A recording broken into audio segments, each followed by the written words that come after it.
So yeah, got another one. Welcome back to the Pit Stop Ranch.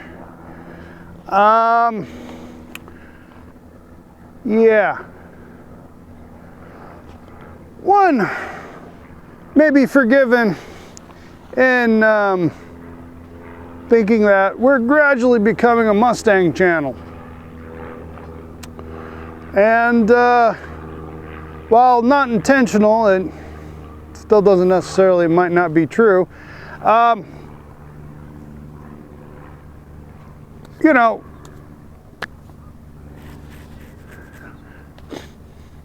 we simply can't afford not to buy these classic cars, right?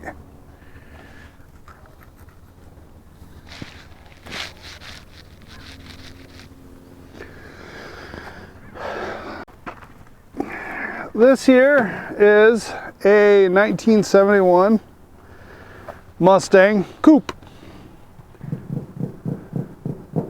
It was the 302 two barrel with automatic, C4 automatic. Drum brakes up front. The entire purpose of this one is parts. This is a parts car. Person we bought it from got it for parts, and we bought it from him for parts. Now, the plan is, see, this is a coupe, while the Mustang is a fastback. And the big difference between the two is basically here, up, and back. It's that entire section back there is the differences between the two cars. Now, one of the big differences between the fastback and this coupe is this quarter, obviously. Obviously, the quarter goes into these flying buttresses, which for some reason, I love on my 67 Chevelle, on this, or 66 Chevelle. It's one of those design cues from the 70s. I don't know, it doesn't look right. It looks good on the 914 too, the Porsche 914. This whole back here is very reminiscent of a Porsche 914, but if you look at the car from the side, it just doesn't look sharp. And as a result, and I don't think I'm the only one that sees that thinks that way. So as a result, this iteration of the first generation Mustangs are the least valuable and the last to start gaining in appreciation and value. Now, we kind of sat back and did a comparison between the two to try and figure out what all is different between the two. So if we wanted to keep a portion of the quarter to patch up the other car, we know what portion to keep. And what we figured out is wheel well opening is the same place and approximately same size and same shape with the fender flare. On this white background, it might be kind of hard to get all the contours and everything going on here. But the other big difference is on the fastback, you have this body line here. Well, on this car, you have this body line here, and it tapers out right about here and disappears. On the fastback, it actually rises up and is actually pointed right here, almost a straight line like here to here. So it comes up. And if you, on one of my Mach One videos, I actually put a piece of tape in that came and subtly followed that line until it disappeared in here, like this one does, and then chalked it on through to give the impression of that haunch, that muscular haunch, which is very sexy and exists on the 69 and 70, but not on the 71 to 73. We could cut down here, along here, and keep everything down here if we want to, if it's in better shape, and which is debatable, because it's not like, this is nothing but Bondo right here, you know. We got bad rust bubbling up right there. So we have, it is just merely an option. Now on the driver's side of the Mach 1, this is completely gone. This is completely trashed. So we might be able to make a patch, or use this patch, fix this up and use it as a patch and put it on the other car. We got a lot of options. We got a lot of options. We bought this from Mustang, Scott out at Mustang Village in San Bernardino, California. They are a Mustang specialty restoration shop, and they both restore as well as do everything but paint, as well as sell restoration parts. This one here, he had cut out this door jamb for a customer and sold that off, sold the interior out of it, what's left of the interior out of it. And he is a Scott is a Ford 8-inch Ninja, and big seller is refurbished, rebuilt, upgraded Ford 8 inches for Mustangs. So part of the deal was he got to keep the 8-inch out of this, and we got everything else. So one of the things that we're going to do is, we happen to have a Ford 9-inch that fits a 67 Mustang. Should fit this one just fine. So this is getting a Ford 9-inch so we can roll it around the yard. Yay. Now, a big reason for getting this car is the cowl's in excellent shape, the firewall's in excellent shape. Everything basically from the dashboard forward is almost new. I mean, there's very little damage, very little rot, almost no rot, no accident damage, does not require any repair. And when we priced out what it would cost to get all new reproduction sheet metal, that price, that cost for just the two wings, from the frame rails up, from the firewall forward, this buying the car cost half as much as just the cost of that sheet metal, replacement sheet metal. Top of which we got good, I think they're good. They're not good, we can make them good. Hinges, fenders are both a little on the rough side. They're salvageable, but they're rough. Front valance is in pretty good shape. That's something we're missing. Another area that is in much better condition are the floors. Now, while they are far from perfect, there is a bunch of rust. And down there underneath pile of stuff is a poorly or crudely installed patch. We can go through and much cheaper, easier fix all of this. Furthermore, both doors, though not original to this white car, are both in much better shape than the doors on the 71, and do not require extensive reconstruction of the bottom quarter of them. Yeah, I think we got, between the two, we might have a complete dash setup, maybe not. That goes all the way back into the trunk area.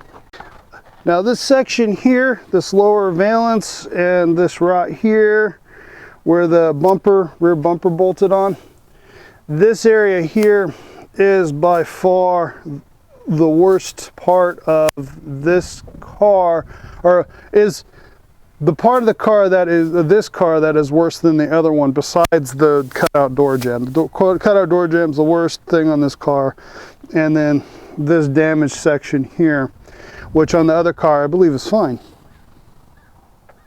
So as a result,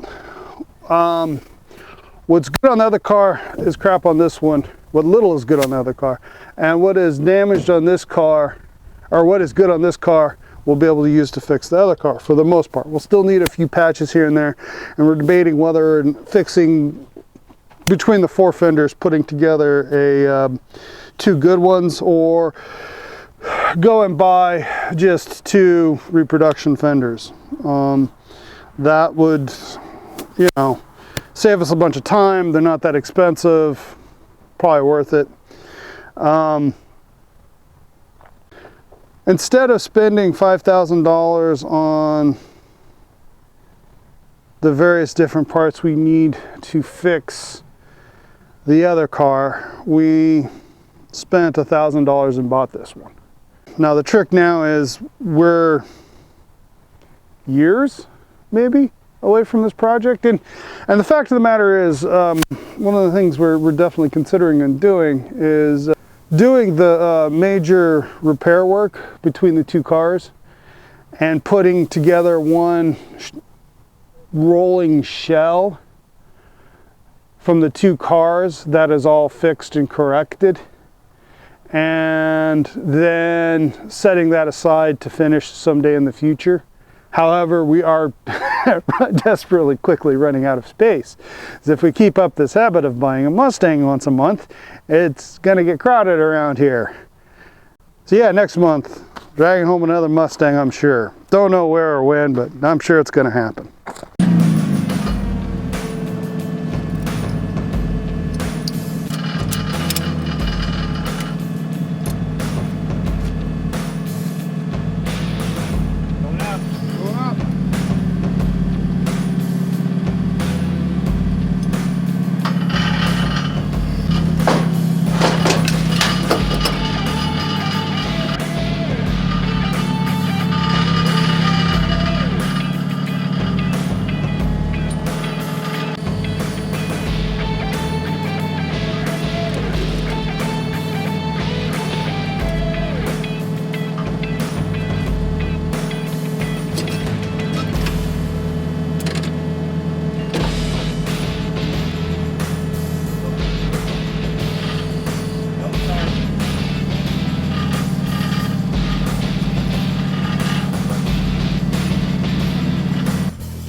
Bump stop, hold on. There we go.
And you see, just like that, you too can take a spare 9-inch from a 67 Mustang found almost anywhere, and use it to turn your 71 Mustang into a perfectly good roller if the original 8-inch is missing. And don't forget, those original Goodyear race tires that you no longer feel safe going 200 miles an hour with make perfectly good rollers. Alright, drive forward, see what happens. Steer it if you have to. Go ahead.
And there you go.